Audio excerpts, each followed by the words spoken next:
badge, number 896. Again, footprints were the key to attributing the crime to Kehoe, and the posse that had formed then followed those footprints to the Colorado River. Although many thought it would be simple to catch an ignorant savage with a club foot, Kehoe managed to elude the posse for several months. With no further murders reported and no clue to his whereabouts, the official hunt for Kehoe was called off in February 1911.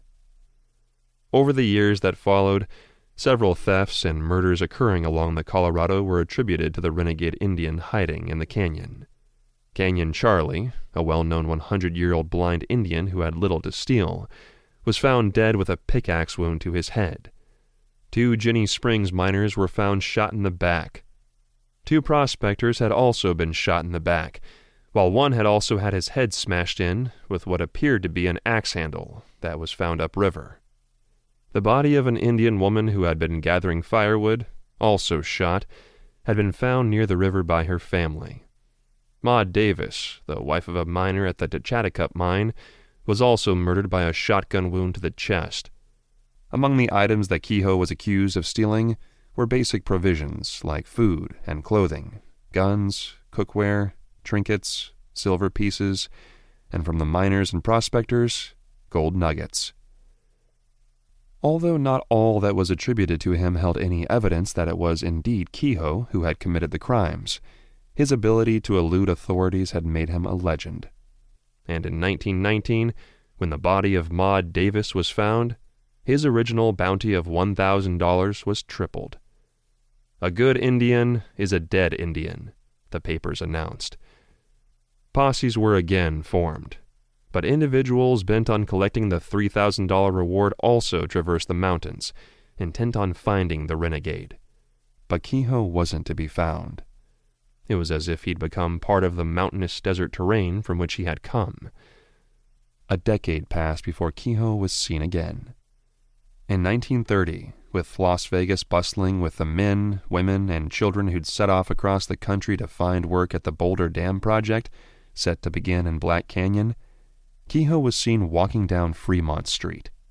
The sheriff was alerted, but by the time he arrived, Kehoe had again disappeared, assumedly back to the canyon. But interest in his story began again, and hunting the elusive outlaw became a favorite pastime of the men working on the dam. The $3,000 bounty still stood for Kehoe, dead or alive. Author note: Ragtown is set in the 1930s during the first phase of the building of the Hoover Dam, the diversion of the Colorado River.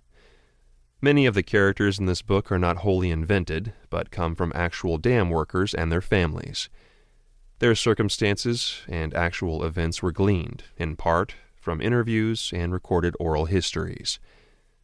I portrayed these people with as much accuracy as possible, and developed fictional characters to honor the people who were there, men and women, who put their backs and their lives into this monumental piece of history. But ultimately, this is a novel, a work of fiction. It is a recreation of a time and a place and the stopping of a mighty river. In order to remain true to the vernacular of the 1930s, some of the language, particularly in reference to minorities, may be sensitive to some. Forgive me. It was a different time. Chapter 1. Bighorns and Babies. Black Canyon, Nevada. Summer 1931. Helen. Creosote lingered in the dusty desert air. I closed my eyes and took a slow breath, pulling it deep into my lungs and into my body. I knew it was the same I'd been breathing for the past year, but there was something different about the air in the mountains. In camp, sadness was so thick I could almost touch it, and I could definitely smell it. In the mountains, it was just me and the plants and animals that lived high above the canyon.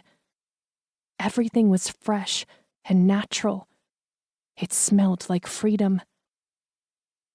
Helen! I opened my eyes when Pepper called my name. Usually it was my friend Grace who joined me on my...